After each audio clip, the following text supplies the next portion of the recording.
Good morning, students. Welcome back to the another session of zoology class. Previous class we discussed about fertilization process, then cleavage and gastrulation process. Fertilization, union of egg and sperm, then followed by the cleavage takes place. Cleavage, nothing but it is a modified division of zygote, then followed by the formation of germ layers. The formation of germ layers takes place after the implantation of egg on the endometrial wall. The formation of three germ layers are called gastrulation. So fertilization, then morula, blastula, then gastrula. These are the various stages of fertilization. Next we move on to extraembryonic layer. What is extraembryonic membranes? Normally this is a fetus. This fetus surrounded by a four type of membranes. This membrane lies above the embryo. That is the reason these membranes are called extraembryonic membrane. The extraembryonic membranes, there are four type of membranes are seen in above the fetus. One is amnion, yolk sac, allantois and chorion. These are the membranes. See the picture where the amnion, yolk sac and allantois and chorion are located, and see here this is a amnion. The first membrane amnion, then followed by the chorion, then this is what here the yolk sac and allantois located here. Okay, this allantois is given here, allantois, then yolk sac also present here. But in case of human being, yolk sac is rudimentary structure, but this yolk sac is functional in a oviparous organism. Oviparous organism means organism can lay the egg. That organism need more nutrient for the survival or till to the catching the nutrient supplied from the yolk sac. But in case of human being, this type of process is not that type of process not takes place because of the nutrient which is needed by the fetus fully supplied by the mother through the placenta. That is the reason in human being yolk sac is a rudimentary structure. So first I am going to explain the amnion. Amnion is double layered and transparent membrane, translucent, transparent membrane filled with the amniotic fluid. So this is a first membrane amnion, double layer membrane, transparent membrane and also filled with the amniotic fluid. This is a primary membrane which surrounds the fetus. So what is the significance of this amnion? Amnion oda main significance function enna appadina, it provide the buoyant environment to the fetus and also protect the developing embryo from the injuries. In case of any physical injuries, this injuries the fetus protected by that physical injuries due to the presence of this amniotic fluids. So first one is it provide the buoyant environment and protect the developing fetus from the injuries and regulate the temperature of the fetus. This is the most important one mark question. Regulate the temperature of the fetus and provide the medium which the fetus can move. So due to the large space, the fetus can move due to the presence of amniotic fluid. These are the significance of amniotic membrane. Maybe a 3-mark question, you have to mark it as a 3-mark. Write the significance or write the significance of or write the importance of amniotic fluid. Okay, so first membrane amnion, double layer membrane and transparent membrane. It is surrounds the fetus. It provides the buoyant environment to the developing fetus, regulate the temperature and provide the medium with fetus can move. So first membrane over, amnion over, and next we move on to second membrane, yolk sac. Yolk sac forms a part of the gut and it is source for the earliest blood cells and blood vessels. Another maybe another 1-mark question. Yolk sac is the source of earliest blood cells and blood vessels. And the allantois. Allantois, see this is an allantois. Allantois form a small outer pocketing of the embryonic tissue at the caudal end of the yolk sac. This is a cephalic end, this is a caudal end. Caudal means a tail region. This is a location of yolk sac and this is a location of allantois. but allantois act as a urinary bladder because of the excretory substance excreted. The excretory substance that is formed from the fetus is excreted or eliminated with the help of allantois. So that is the reason this allantois considered as a fetal kidney. So here is given the structural base of the umbilical cord. That means umbilical cord, the placental part which connect the fetus, that is called the umbilical cord. This allantois helps to formation of a placenta, and it becomes the part of the urinary bladder. First we discussed amnion. Amnion, double layer membrane, provide the buoyancy environment and also maintain the temperature of the fetus and provide the space for movement of the fetus. These are the significance of amnion membrane and amniotic fluid. Second one is yolk sac. It is located on the cephalic end of the fetus, and this is a source of the earliest blood cells and blood vessels. And the last third one is allantois. This is a structural base for umbilical cord, and it become a part of the urinary bladder. The last one is chorion. Chorion is the outermost membrane. See, this is a chorion. This is the outermost membrane. It encloses the embryo and all other membranes. This is a membrane. See, this is a picture shows location of chorion membrane. So this is a chorion membrane. It covers the amnion, then yolk sac and allantois, and as well as the fetus. So this is a outermost covering which covers the entire part of all other membranes as well as a fetus, and it also helps to the formation of placenta. There are two layers helps to formation of placenta, allantois and chorion. So placenta, nothing but it is a connective tissue, connective part which connect the fetus and mother.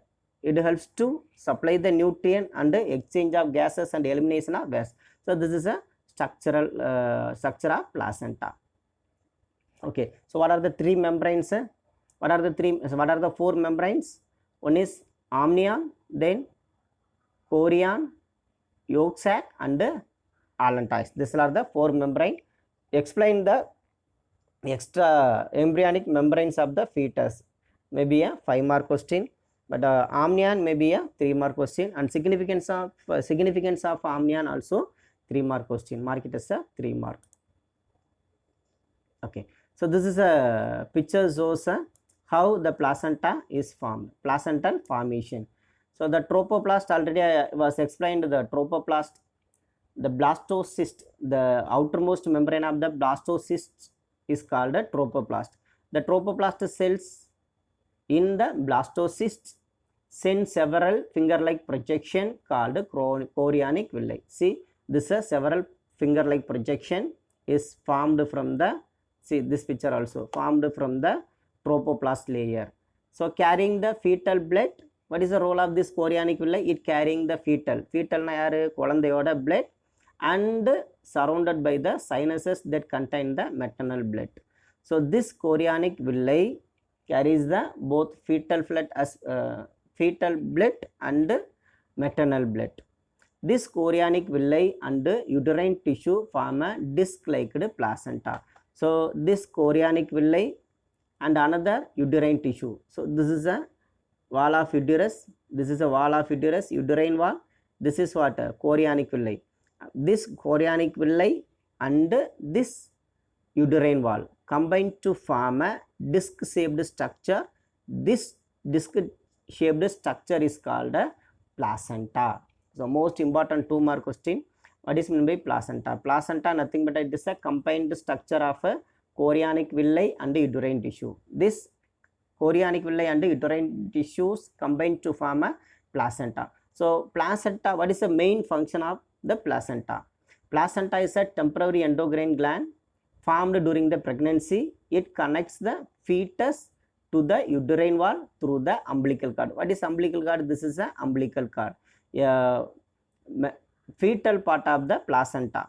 This is called a umbilical cord, and this is a maternal part of the placenta. Okay, so placenta acts as a temporary endocrine gland. So the another, this placenta also supply the nutrient and respiratory and excretory functions of the fetus. Suppose if the fetus needs nutrients, this nutrients supplied by the placenta, and it supply the gases and also excrete the waste that are formed from the fetus. So this is a main function of placenta. So placenta nothing but it is a combined structure of chorionic villi and uterine wall. It helps to supply the nutrient and supply the respiratory gases and helps to elimination of waste. These are the function of placenta. Okay, in this slide completely explain about the formation of placenta. Okay, first placenta, how will the placenta formed? A finger like projection appeared from the fetal part. This finger like projection is called chorionic villi, and this chorionic villi later formed as a placenta. Okay, and this is another important 5-mark question. Placenta act as a endocrine gland. Explain or justify your statement. It may be a 5-mark question. Placenta, already I was explained that how is placenta formed. This is a structure of placenta. Here this slide completely explain about the placenta is a endocrine gland. So during the pregnancy, the placenta acts as a temporary endocrine gland. Endocrine gland means what? Endocrine gland, a gland which secretes the hormones. Hormones secrete பண்ற எல்லாமே என்ன சொல்லுவோம்னா endocrine glands னு சொல்லுவோம். அப்ப placenta endocrine gland னா அது என்ன பண்ணணும்? ஹார்மோனை secrete பண்ணணும். Okay, so during the pregnancy, the placenta acts as a temporary endocrine gland because of it produces a human chorionic gonadotropin. This is the first hormone, human chorionic gonadotropin, human chorionic somatomamotropin, or human placental lactogen, small amount of estrogen and progesterone. So due to the secretions of these hormones, the placenta acts as a endocrine gland. So placenta pregnancy டயத்தில் ஹார்மோன்ஸை secrete பண்ணுறாங்க, அது என்ன சொல்லுவோம் அப்படின்னா endocrine கிளாண்ட்ஸ்னு சொல்லுவோம். சரிங்களா? Human chorionic gonadotropin, human chorionic somatotropin, or human lactogens. This hormone initiate the lactogenesis process, and estrogen and progesterone also essential for a development of fetus. And relaxin, it is another hormone which is secreted by the placenta at the time of parturition or during the childbirth. This relaxin helps to relaxation of pelvic ligaments leads to normal delivery. Normal delivery increase பண்றது யாருன்னா relaxin. This relaxin also secreted by the placenta. So there are 1, then 2, 3, 4, 5 hormones. Due to the secretions of these hormones during the pregnancy time, placenta acts as a endocrine gland. And during the pregnancy, the level of other hormones like estrogen, progesterone, and cortisol, prolactin, thyroxine, these hormones are essential for supporting the fetal growth. So this is a explanation gives about the placenta act as a endocrine gland. So placenta by endocrine gland சொல்றோம்னா because of they secretes some hormone. So for this question you have to write the answer. First placenta act as endocrine gland because of they secretes hormones during the pregnancy time. So one more thing you have to understand, these hormones secretes during the pregnancy time only during the pregnancy time. These hormones, human chorionic gonadotropin and human chorionic somatomamotropin. This estrogen and progesterone normally secreted by the ovary during the menstrual cycle. That's all. Placenta act as endocrine gland over. Okay, so this is a various organs that are formed from the 3 type of germ layers. There are 3 germ layers are there: ectodome, endodome, and mesodome. So ectodome, so most of the part which are directly contact with the environment may be formed from the ectodome. So see, these are the some organs formed from the ectodome. Central nervous system, you have to write everything in your classwork note. Peripheral nervous system, nerves, and epidermis, it is derivatives of mammary glands. So central, some few examples are given in your textbook, but the mostly the part that are formed that are contact with the environment mostly formed from the ectodome. So here central nervous system, peripheral nervous system is given, and mammary gland. There are three structure is given.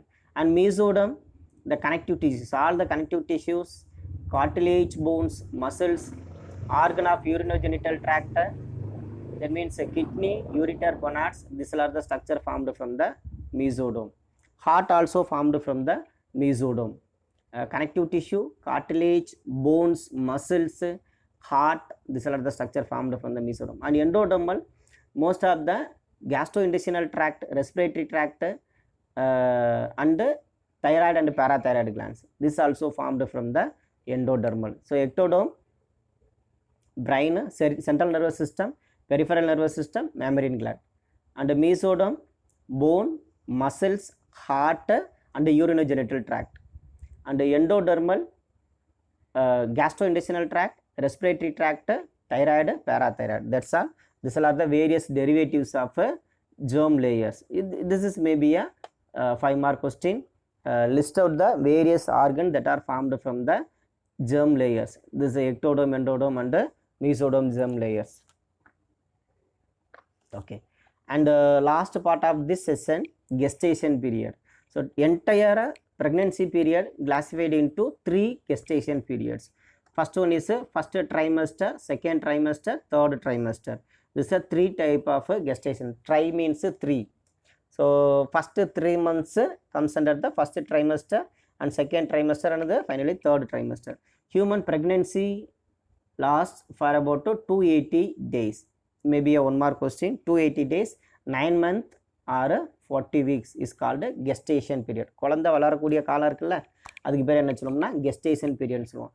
So first trimester is a main period of organogenesis. So most of the organs are formed during the first trimester stage.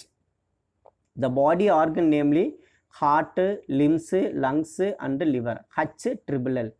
Heart, limbs, lungs, liver, and external genitalia are well developed during this stage.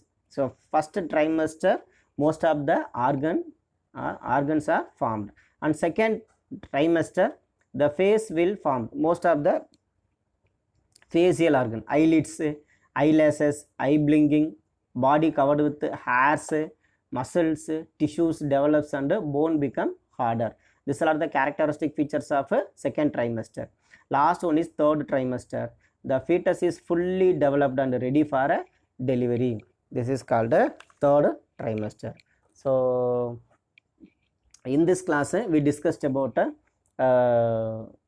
first extra embryonic layers. Extra embryonic layer, there are 4 layers: amnion, chorion, yolk sac, and allantois. Then followed by the placental formation.